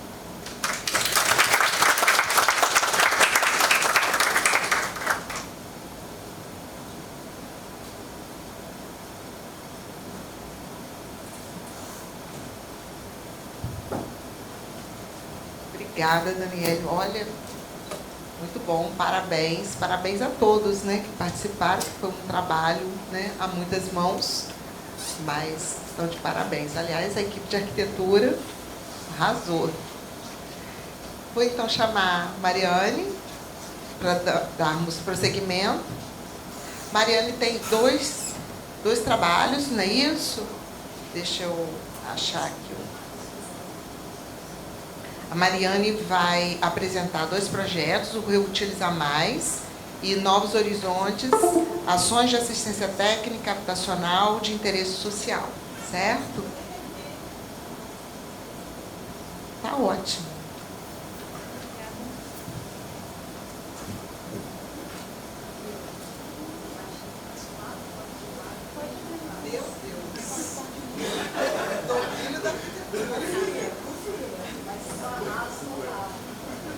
Gente, boa noite. Estamos só esperando o computador trocar as apresentações ali.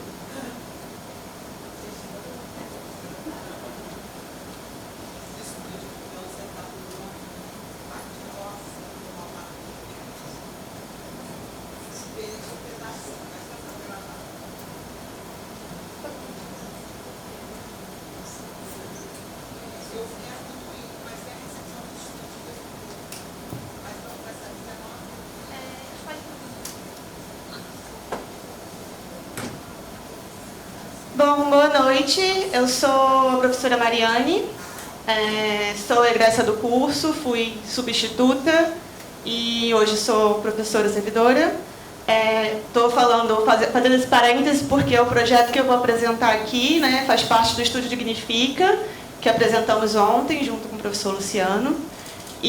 Mas eu participei desse projeto, hoje ele se desdobrou na minha tese de doutorado, que está em finalização, mas participei na época que eu era substituta, né? E tem aqui também o Márcio, que é bolsista do Dignifica e vai auxiliar a gente. E a próxima apresentação, que é do Reutiliza Mais, também faz parte do Dignifica e vai ser apresentado pela nossa egressa Ana Paula. Então, só para contextualizar aí as duas apresentações. Bom, essa primeira é o projeto Novos Horizontes, Ações de Assistência Técnica Habitacional de Interesse Social. Pode passar, Márcio, por favor.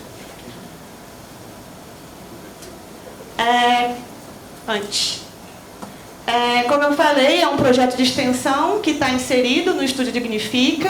O Estúdio Dignifica a gente apresentou ontem, né? Atualmente é o nosso núcleo de extensão, aqui no IFE, vinculado ao curso de Arquitetura e Urbanismo e ao mestrado, né, de Arquitetura e Tecnologias. E ele começou basicamente junto com a Ocupação Novo Horizonte. Então, esse projeto ele vai ter o financiamento, o apoio e o fomento do Conselho de Arquitetura e Urbanismo do Estado do Rio de Janeiro, onde a gente submeteu ao edital de apoio à assistência técnica em interesse social e ganhamos o primeiro lugar. O segundo lugar do edital, né, Demetrio Anastácio, também foi nosso, do Dignifica, que apresentamos ontem também, o Luciano apresentou, o ATI de todos. E o primeiro foi o Novos Horizontes. Como a gente falou ontem na apresentação, as demandas do Estúdio Dignifica não costumam nem sempre chegar por uma busca nossa, né, por uma procura nossa. Geralmente são demandas externas. E o caso da Ocupação Novo Horizonte foi isso, né? Chegou até nós no momento da pandemia, ali ainda, né, em 2021, uma ocupação que estava acontecendo aqui na cidade de Campos, em um conjunto habitacional fruto do Minha Casa Minha Vida. E o pessoal do Núcleo de Estudos da Cidade, Cultura e Conflitos da UENF, através da professora Luciane Silva, chegou até nós, né, com uma demanda. Eles estavam acompanhando todo o processo de ocupação desse conjunto, naquele momento, né, de vulnerabilidade social daquelas famílias que estavam ocupando as casas. E a gente conseguiu, se interessou pela demanda, né, fazia sentido com o momento que o Dignifica estava ali se formando, buscando, né, um projeto de extensão que fosse multidisciplinar, interinstitucional e com essa questão da moradia digna. Então, a gente conseguiu construir o projeto, submeteu ao edital do CAL e ganhamos o primeiro lugar. Pode passar, Márcio, por favor.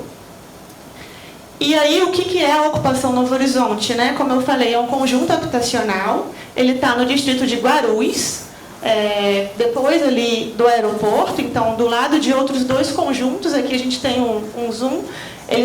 São 772 casas no meio de outros dois conjuntos habitacionais, né? Que aí vão totalizar mais de 2.000 casas, quase 3.000 casas ao todo. Essas 3.000 casas, essas 700 casas, elas estavam prontas, né? Praticamente prontas, porém estavam vazias no meio da pandemia, né? Quando boa parte das pessoas estavam vivendo uma situação de vulnerabilidade, perdendo emprego, com o aluguel social da prefeitura atrasado.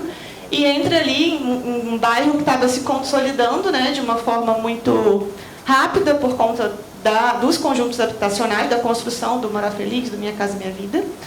Então, o que aconteceu foi que várias famílias, centenas de famílias, se organizaram para ocupar essas casas porque elas estavam sem casa, né, sem casa, sem emprego. E, enfim, isso aconteceu em abril de 2021. Pode passar, Márcio, por favor. Então, o nosso projeto nasceu, né, através dessa demanda do pessoal do núcleo da UENF, para oferecer assessoria técnica cidadã e interdisciplinar frente à ameaça de reintegração de posse, né, que acontecia naquele momento como uma ameaça violenta de retirada dessas famílias do conjunto habitacional. A construtora, que ainda era responsável pela casa, cercou todo esse conjunto, né, colocou seguranças ali para ameaçar essas famílias, para retirar elas das casas. E não havia nenhum projeto formalizado para direcionar essas famílias para outro lugar, né? E a partir do momento que a gente iniciou as atividades, antes mesmo de receber oficialmente o fomento do CAL, a gente começou a atuar com o principal objetivo de auxiliar essas famílias e os outros membros da sociedade civil que estavam ali em apoio nessa mediação, nessa solução, né, para essas famílias, direcioná-las para alguma possibilidade de moradia digna, né? Porque o que se faz geralmente é retirar de forma violenta e não dar nenhuma solução, ou colocar em um abrigo, ou dar um aluguel social que naquele momento de pandemia estava sem ser pago, né, pela prefeitura, estava em atraso. E a gente enxergou também como uma possibilidade de realizar a extensão universitária via ATIS, que era uma coisa que já vinha sendo feita por algumas outras instituições, mas tem aí um desafio, né? O desafio da extensão em si, em lidar com situações reais e situações de conflito fundiário, de regularização fundiária, que é muito complexa. E então a gente entrou com esse principal objetivo. Pode passar, Márcio, por favor. Pode passar também. E disso, né, se desprendeu outros objetivos, né, além de dar diálogo e visibilidade para a questão da moradia digna e o direito à cidade, que no momento, naquele recorte da pandemia, né, se fez ainda mais importante do que já é como um direito básico, auxiliar na construção de instrumentos de luta e na legitimação da reivindicação dessas famílias que estavam ocupando as casas, não só delas, mas também daquelas que receberiam a casa formalmente, né, estavam listadas ali pela prefeitura, sorteadas, nem todas ocuparam, algumas sim, outras não. Então seria pensar numa solução, né, uma alternativa que contemplasse todos os ocupantes e os beneficiários, subsidiar essa mediação judicial referente ao processo de remoção forçada, reintegração de posse, né, de forma que pudesse acontecer sem esse processo violento que durante a pandemia a gente viu ocorrer em diversas cidades do Brasil, e inclusive aqui em Campos. Ontem a gente falou, né, que às vezes a gente tem a visão de que em cidades menores, cidades médias, esses processos violentos e esses problemas sociais e urbanos não acontecem na mesma proporção, mas aqui a gente vê uma proporção de 600 famílias sob essa ameaça. Contribuir para a preservação e memória da ocupação, né? A gente também chegou num território onde a coesão ali, a organização social, ela não estava... ela não era linear, né? A gente tinha momentos muito flutuantes de organização social, então a gente acabou participando muito desse processo também. E integrar o ensino, a pesquisa e a extensão de forma interdisciplinar e interinstitucional. A gente começou trabalhando com essa parceria com a UENF, e depois tivemos alunos, né, de graduação, do mestrado, e também alunas de psicologia da UF. Então a gente conseguiu construir uma equipe multidisciplinar, né, e verticalizada, né, desde da graduação com bolsistas de extensão, de pesquisa, até o mestrado. E hoje temos isso se desdobrando em pesquisas de mestrado e de doutorado. Pode passar, por favor, Márcio. As atividades, o início das atividades, como eu falei, elas acabaram precisando pela questão de urgência e sobrevivência, né, dessas famílias serem iniciadas antes mesmo da gente receber os recursos, e dentro de um território que tinha ali muitas complexidades, né? Cerca de metade da ocupação era de mulheres e muitas crianças, né? Também era uma ocupação muito racializada, né? Então, a gente tinha também problemas com questões de tráfico, enfim, era um território complexo de você entrar e inserir, né, a questão da extensão. E uma das alternativas que a gente teve dentro de todo esse contexto foi iniciar atividades lúdicas com as crianças, principalmente com o apoio das bolsistas de psicologia da UF, né? Então, a gente teve diversas atividades lúdicas com as crianças da ocupação, que permitiram, inclusive, a gente ter informações para trabalhar nas disciplinas de projeto e de direito à cidade, da graduação de arquitetura, né? Às vezes a gente subestima um pouco as crianças dentro do espaço urbano, e elas têm muito a contribuir. E aí as meninas fizeram atividades como o que você mudaria na sua casa, meu bairro é assim, caminho real e caminho dos sonhos, para tentar identificar ali na fala das crianças e num momento lúdico a vivência delas, a percepção delas sobre a casa, sobre o espaço da ocupação. E foi muito interessante, muitas vezes a gente chegou lá de forma aberta, né, mas muito imprevisível, sem saber o que renderia aquela atividade. E 99% das vezes a gente se surpreendia com os resultados. E aí tem algumas fotos. Pode passar, por favor. Como eu falei, a gente também conseguiu criar a integração da extensão com algumas disciplinas da graduação de arquitetura.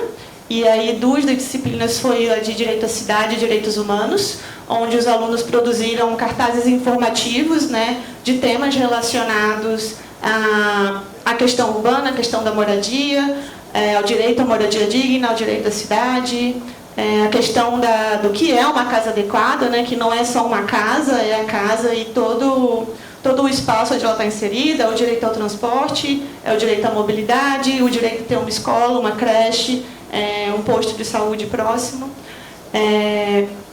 E também conseguimos integrar com um projeto integrado de habitação social e cidade, né, uma disciplina do 9º período de arquitetura, e levar os alunos até a ocupação, né, criar momentos de diálogo com as pessoas que estavam ali ocupando, ter essa troca de quais eram as demandas deles em relação à casa, em relação ao espaço da ocupação, e os alunos conseguiram propor, né, trocar e apresentar ideias de intervenções arquitetônicas e urbanas para os espaços da ocupação. Pode passar, por favor, Márcio. A gente também organizou alguns eventos culturais ligados ao fortalecimento comunitário da ocupação, e um desses eventos foi a comemoração, né, um evento comemorativo de 2 anos da ocupação, que o Luciano até pontuou ontem. A gente fez a projeção nas casas, que foi aquele momento das pessoas se verem nas casas, né, de estarem ali passando por todas essas questões super difíceis, desafiadoras da pandemia, mas estarem ali, né, de alguma forma resistindo durante 2 anos. No final das contas durou quase 4. Como ocupação, né, as pessoas ainda estão lá e vivendo desafios que têm uma continuidade. E também temos os relatos, né, dos moradores em relação a esse momento. Também trabalhamos, né, a gente tem um debate sobre assistência técnica, que é como está escrito na lei, o termo assistência e o termo assessoria, e a gente costuma utilizar o termo assessoria porque a gente entende que não é algo que a gente faz para esses territórios, né, de assentamento, de comunidade, de ocupação, mas junto deles, né, a ideia da extensão se aproxima muito a essa ideia de assessoria, e justamente por isso a gente junta as duas coisas, mas todo o contexto, né, que a gente está apresentando aqui acabava demandando a urgência de algumas ações, né, como essas, e a gente atuou na intermediação da questão do lixo, né, a ocupação durante muitos meses, quase 1 ano, não teve luz, não teve acesso à água e também não teve coleta de lixo, né, ela estava cercada, então só se entrava de moto, de bicicleta a pé, se você passasse pelos seguranças. Então a gente atuou nessa intermediação, né, pensando em como colocar ali aqueles contêineres de colocar o lixo em lugares estratégicos, arrecadação e doação de alimentos enquanto a ocupação tinha uma cozinha comunitária, e também na campanha de distribuição de absorventes visando o combate à pobreza menstrual, porque, como eu disse, era um local onde a grande maioria dos ocupantes, dos moradores, eram mulheres. Então a gente trabalhou aqui no IFE com essa campanha durante alguns meses, divulgado também no Instagram do Dignifica. E aí, por fim, a nossa maior atividade assim, de mais peso, acredito eu, que nos demandou mais energia, inclusive organizando voluntários de todo o curso de arquitetura, foi o mapeamento socioeconômico, porque a equipe, né, começou a atuar na Comissão de Soluções Fundiárias da Justiça Federal, assim que se suspendeu aquela campanha do despejo zero, né, durante um período ali da pandemia, ficou ficou definido que não poderia haver despejo, processo de reintegração de posse. E quando esse processo acabou com a amenização das questões da Covid, foram instauradas comissões de soluções fundiárias. E a gente participou de um grupo de trabalho, né, junto aí a diversas outras instituições, né, a Defensoria Pública, a Prefeitura, a Caixa Econômica, a construtora, vereadores, enfim, era um grupo de trabalho de múltiplas instituições, e a gente atuou principalmente na produção de relatórios técnicos e de dados através desse mapeamento. A gente criou uma metodologia de amostragem, como eu falei, eram 772 casas, com uma ocupação flutuante, e a gente definiu uma amostragem estratificada e fizemos uma entrevista, um questionário com 264 municípios. Então, precisamos realmente de um mutirão, assim, porque isso foi feito, se juntar os dois momentos, em menos de um mês. Então, tivemos diversos alunos do IFE, da UENF e da UF participando do levantamento. E com esse mapeamento, né, com esses dados que identificava que as famílias que estavam lá, né, elas tinham uma situação que fazia com que elas tivessem direito a ter aquelas casas. As casas já estavam com muitas alterações, né, apropriações dali, porque era uma casa das pessoas que estavam ocupando, e através disso a gente conseguiu embasar uma proposta formal dentro da Comissão de Soluções Fundiárias, que acabou fazendo com que a Prefeitura assumisse a titularidade das casas, né, resolvendo esse processo da reintegração, e as pessoas recebessem os títulos de posse, o que aconteceu no meio do ano passado. A gente tem algumas fotos desse momento, deixando claro que o reconhecimento da posse, acho que foi um passo muito importante, né, e como eu disse, deu uma definição aí para a nossa atividade. Porém, isso não resolve muitas das situações que as famílias que moram na Novo Horizonte ainda vivem, não só as que moram lá, mas como em diversos conjuntos habitacionais periféricos de um modo geral. Pode passar mais, por favor. E, por fim, a gente organizou aqui no IFE, em formato híbrido, porque a ideia era que contemplasse não só a comunidade acadêmica para divulgar esses dados, mas também os moradores da Novo Horizonte. A gente organizou o Seminário Novo Horizonte para apresentar os dados e colocar, né, fazer uma troca, uma síntese de todos esses momentos e atividades e dados que a gente conseguiu com o projeto. E foi muito interessante, a professora Luciane estava lá na ocupação, a gente fez chamada de vídeo, teve uma troca. E aí fechamos com o seminário. Pode passar, Márcio, por favor.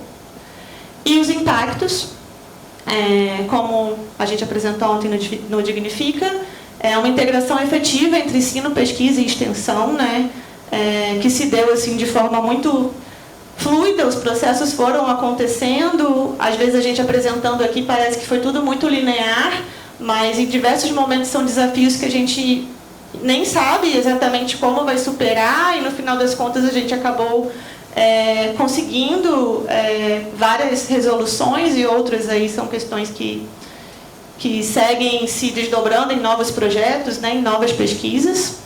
E a gente, como eu falei, teve TFGs, teve as nossas próprias produções em congressos nacionais, congressos internacionais, pesquisas de mestrado e de doutorado.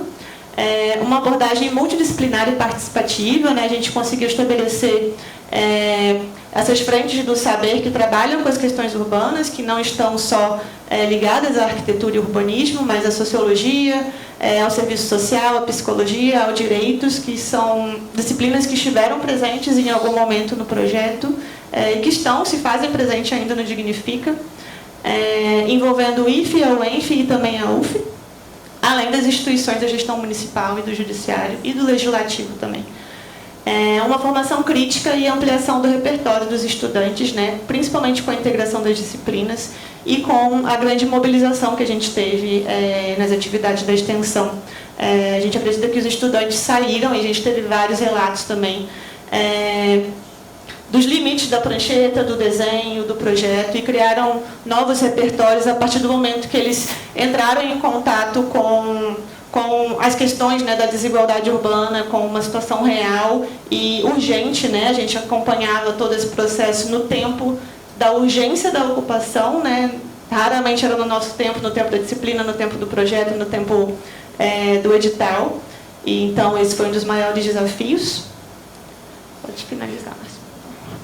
E é isso, mais uma vez aí as redes e os contatos do Dignifica. E agora a gente vai apresentar o Reutiliza Mais, que também é um projeto vinculado ao Dignifica, mas eu vou passar a palavra para Ana Paula, que está participando aí ativamente das atividades.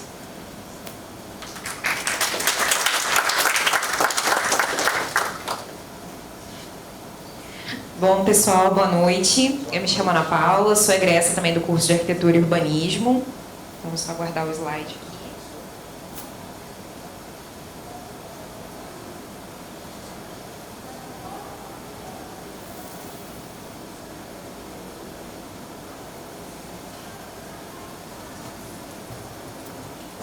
Bom, como eu disse, eu sou egressa do curso de Arquitetura e Urbanismo, também sou membro voluntário, né, do Estúdio Dignifica, e hoje eu vim apresentar para vocês um pouquinho do Reutiliza Mais, que é um projeto nosso desenvolvido dentro do estúdio.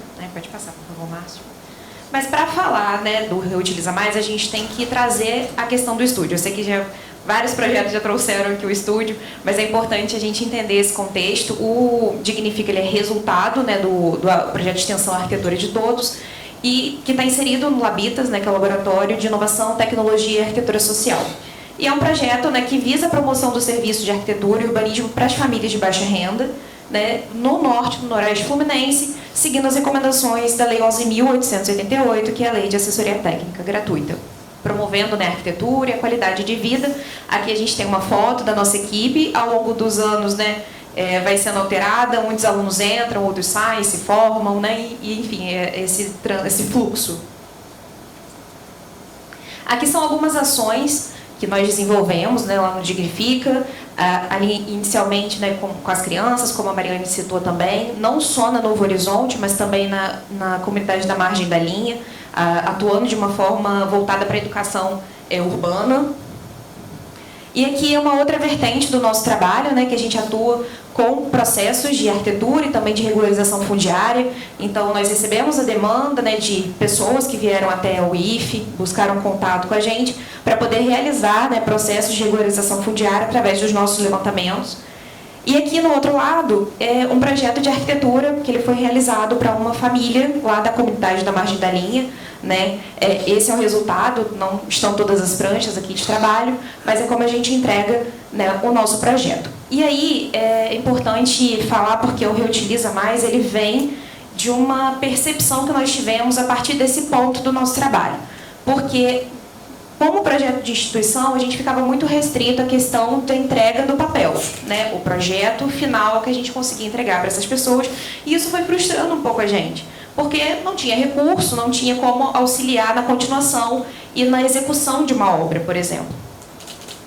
Então aí surge a ideia do banco de materiais, dessa necessidade, né, do Estúdio Dignifica para conseguir recursos para esses projetos elaborados, né? Fizemos projetos também de arrecadação para as famílias, né? A gente colocava cartazes indicando o nosso funcionamento, também as condições das casas, para tentar arrecadar recursos, né? Tivemos alguma adesão, sim, mas ainda não é suficiente para as demandas que a gente recebe, né?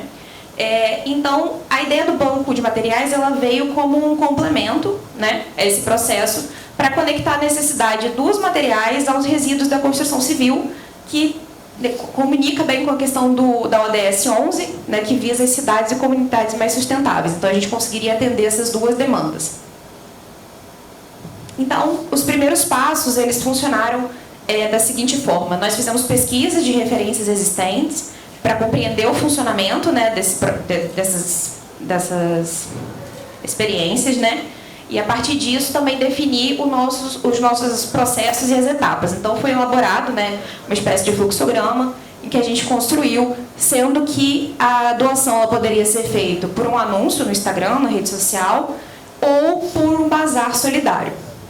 E aí, concomitante com isso, nós fizemos a elaboração de um manual de doação para que as pessoas pudessem saber as condições adequadas para a doação desse material, não ser apenas um descarte. E, com o decorrer do processo, nós identificamos alguns obstáculos.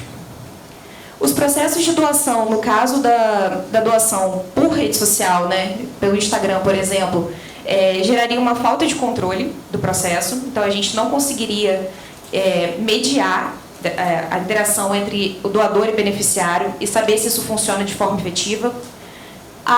No caso do Bazar Solidário, a gente teria uma ausência de um espaço e uma estrutura para armazenar esses materiais doados, assim como também a ausência, né, de um meio de transporte para esse material e falta de pessoal para o gerenciamento, porque o Estúdio Dignifica ele é composto, em sua maioria, por alunos voluntários, né? Tem as bolsas, mas a maioria são de alunos voluntários. Então, a gente percebeu que o grande problema era a ausência de recursos.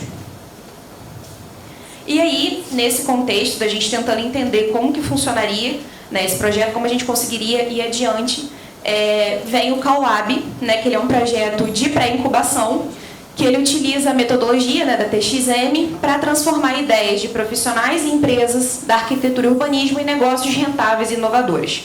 O CalLab ele é uma iniciativa do CalBR, né, com o apoio da TXM, e lançou um edital, né, nós concorremos, foram 225 projetos inscritos, 75 selecionados, e nós ficamos entre os 35 de negócios responsáveis.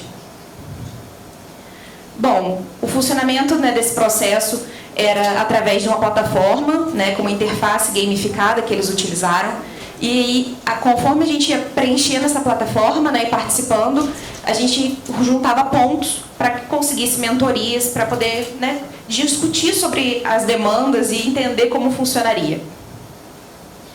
Bom, nós participamos de encontros virtuais, preenchemos as atividades na plataforma, realizamos mentorias com profissionais especializados de diversas áreas, da parte administrativa, da parte legal também, e elaboramos e apresentamos o pitch final, né? Aqui são algumas das mentorias, e lá a nossa organização para preenchimento dessas atividades. Nós dividimos entre os membros da equipe.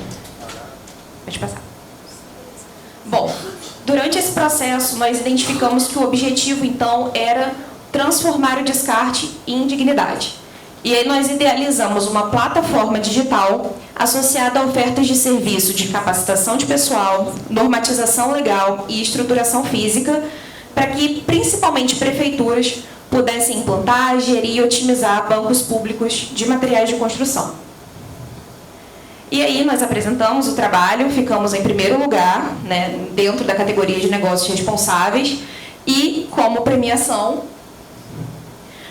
nós ganhamos uma viagem para Brasília para participar da Conferência Internacional de Arquitetura e apresentar o trabalho lá.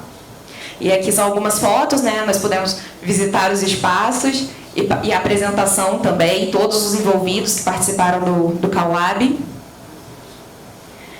E a gente continua com o desenvolvimento da proposta, né, do projeto. Nós fizemos parceria com o curso de design do IFE. Aqui é a apresentação do trabalho para eles no início do semestre. E eles já desenvolveram a interface da plataforma para a gente. E a gente tem a intenção de realizar a programação do sistema de gestão em parceria com o curso de engenharia da computação. Mas, para além disso, agora, no momento atual, nós estamos fundando a associação Reutiliza Mais. O nosso intuito é, por meio disso, conseguir participar de editais de fomento para continuar, né, o processo e criação dessa plataforma de fato. Bom, participamos também de alguns eventos. Esse evento é do I3E, que é um ramo aqui do Instituto Federal Fluminense, né? Foram oficinas e palestras, foi na comemoração dos 10 anos do Polo de Inovação. E aí teve uma competição também de pitch, onde nós, né, obtivemos o primeiro lugar. Inclusive, a professora aqui presente também julgou nosso trabalho, foi muito bom. E tivemos também divulgação, né, do nosso trabalho, um reconhecimento aqui pelo IFE, né, mas também pela Folha, o jornal Folha, e aí tanto nos sites como também nas redes sociais. Bom, o nosso time hoje ele é composto por mim, né, na presidência, a Maria Luísa, que acabou de se formar, né, na parte de finanças e gestão, o Márcio, que está aqui passando para a gente os slides na parte comercial, e a Morena Braga, que é mestranda, né, ainda aqui da instituição, com a parte de recursos humanos, e as nossas parcerias institucionais que estão estabelecidas, né, e também, né, o Escritório Público de Arquitetura do Dignifica. E é isso.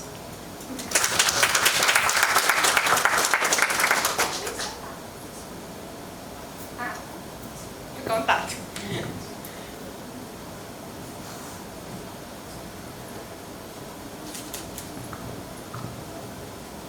Parabéns, Mariane, parabéns, Ana Paula. Olha, por tudo que eu assisti durante essa sessão, eu posso dizer que eu vi nesses projetos da arquitetura o nosso instituto. Por quê? Se tem ensino, pesquisa, extensão, participação interinstitucional, você tem várias instituições integradas. No nosso instituto, vários cursos atuando numa mesma proposta, atuação na nossa região de abrangência. Gente, muito lindo o que vocês fazem, eu estou assim, realmente, parabéns. E assim, Boinar falou logo na abertura que vai ter isso provavelmente vai ser divulgado em breve, uma inscrição para experiências exitosas na rede, para serem apresentadas na Rede Tech. Então, acho bom, seria interessante a gente ficar atento a esses prazos, os colegas também, né, para escrever, porque nós tivemos muitos projetos interessantes sendo apresentados durante essa semana, né, não só da arquitetura, como de outras áreas também, e vale a pena nós submetermos os projetos da nossa instituição, né, divulgar o que é que se faz. Vou abrir, então, para perguntas, se algum colega quiser fazer alguma pergunta, alguma colocação. Não? Então, vou encerrar. Muito obrigada mais uma vez, parabéns, e que venham outros momentos para que a gente possa compartilhar tudo isso que a gente presenciou aqui com a nossa comunidade. Tá bom? Obrigada, gente.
Agora tem a sujando a calçada.